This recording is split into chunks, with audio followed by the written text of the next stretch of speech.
पराया घर। मौसी की बेटी मंजू विदा हो चुकी थी। सुबह के 8 बज गए थे। सभी मेहमान सोए थे। पूरा घर अस्वस्थ था, लेकिन मंजू की बड़ी बहन अलका दीदी जागी थी और घर में बिखरे बर्तनों को इकट्ठा करके रसोई में रख रही थी। अलका को काम करता देख रचना, जो उठने की सोच रही थी, ने पूछा, अलका दीदी क्या समय हुआ है? 8 बज रहे हैं, आप अभी से उठ गई? थोड़ी देर और आराम कर लेती। बहन के ब्याह में आप पूरी रात जागी हो। 4 बजे सोए थे हम सब, आप इतनी जल्दी जाग गई। कम से कम 2 घंटे तो और सो लेती। अलका मायूस हंसी हंसते हुए बोली, अरे हमारे हिस्से में कहाँ नींद लिखी है?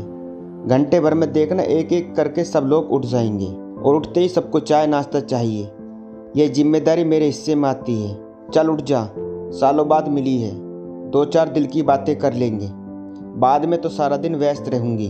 अभी मैं आधा घंटा फ्री हूँ। रचना अलका दीदी के कहने पर झट से बिस्तर छोड़ उठ गई। यह सच था कि दोनों चचेरी बहनें बरसों बाद मिली थी, पूरे 12 साल बाद।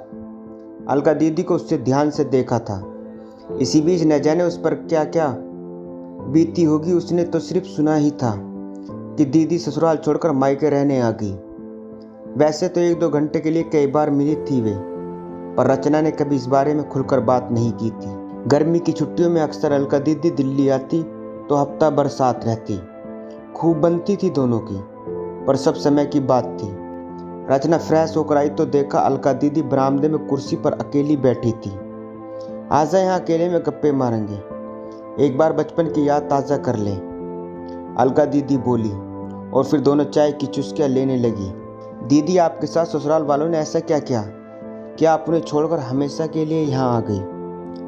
रचना, तुझसे क्या छिपाना, तू मेरी बहन भी और सहेली भी। दरअसल मैं ही अकड़ी हुई थी, पापा की सिर चढ़ी लाडली थी। अतः ससुराल वालों की कोई भी ऐसी बात जो मुझे भली नहीं लगती, उसका जवाब दे देती थी। उस पर पापा हमेशा कहते थे कि वो एक कहें तो तू 4 सुनाना। पापा को अपने पैसे का बड़ा घमंड था, जो मुझ में भी था। दीदी ने चाय का घूंट लेते हुए आगे कहा, गलती तो सबसे होती है, किंतु मेरी गलती पर कोई मुझे कुछ कहे मुझे सहन नहीं था। बस मेरा तेज स्वभाव ही मेरा दुश्मन बन गया। चाय खत्म हो गई थी। दीदी के दुखों की कथा अभी बाकी थी, अतः आगे बोली, मेरे सास ससुर समझ चाहते कि बेटा इतनी तनक मिजाजी से घर नहीं चलते। मेरे पति सुरेश भी मेरे स्वभाव से दुखी थे, किंतु मुझे किसी की परवाह नहीं थी। 1 वर्ष बाद आलोक का जन्म हुआ तो मैंने कहा कि 40 दिन बाद मैं मम्मी पापा के घर जाऊंगी। यहाँ घर ठंडा है, बच्चे को सर्दी लग जाएगी। मैं दीदी का चेहरा देख रही थी। वहाँ खुद के संयोग के अलावा कुछ नहीं था। मैं जिद करके मायके आ गई, तो फिर नहीं गई। 6 महीने, 1 वर्ष, 2 वर्ष, जाने कितने बरस बीत गए। मुझे लगा एक न एक दिन वो ज़रूर आएंगे मुझे लेने, किंतु कोई नहीं आया। कुछ वर्ष बाद पता लगा सुरेश ने दूसरा विवाह कर लिया, और फिर अचानक फपक फक कर रोने लगी। मैं 20 वर्षों पूर्व की उन दीदी को याद कर रही थी, जिन पर रूप सौंदर्य की बरसात थी। हर लड़का उनसे दोस्ती करने को ललियाता रहता था, किंतु आज 35 वर्ष की उम्र में 45 की लगती है। इसी उम्र में चेहरा झुर्रियों से भर गया था। मुझे अपलक उन्हें देखते ही काफ़ी देर हो गई, तो बोली, मेरे इस बूढ़े शरीर को देख रही हो, लेकिन इस घर में मेरी इज्जत कोई नहीं करता। देखती नहीं मेरे भाई और भाभीयों को? वो मेरे बेटों को आलोक और मुझे नौकरों से भी बदतर समझते हैं। पहले सब ठीक था, पापा के जाते ही सब बदल गया।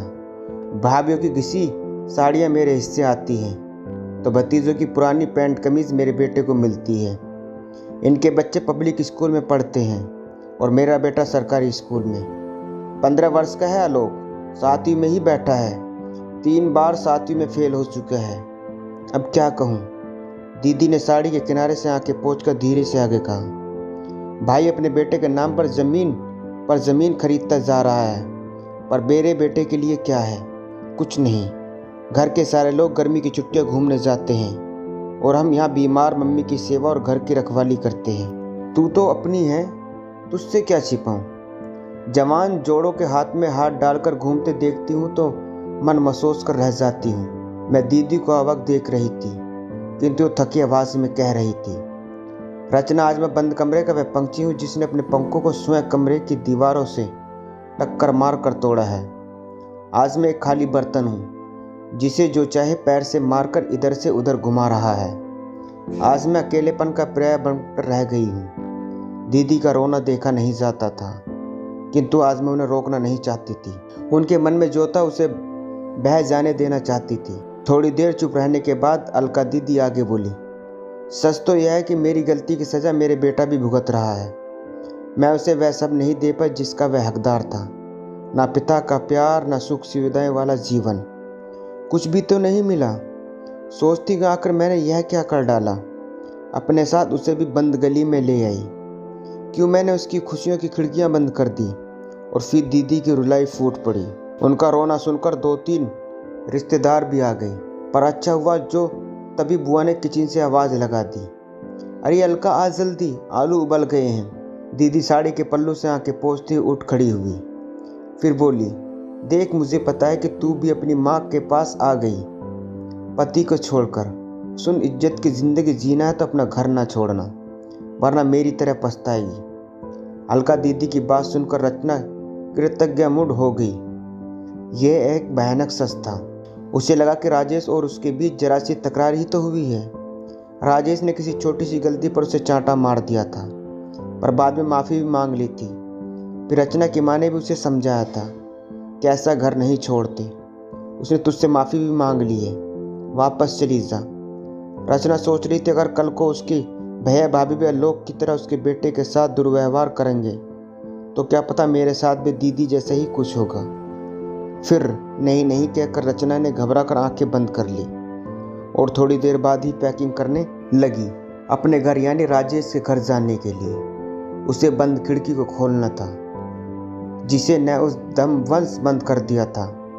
बार बार उनके कानों में अलका दीदी की यह बात गूंज रही थी कि रचना, इज्जत से रहना चाहती हो तो घर, अपना घर कभी ना छोड़ना। दोस्तों बस इतनी सी थी ये कहानी। दोस्तों कहानी अच्छी लगी हो तो चैनल को सब्सक्राइब करना ना भूलें।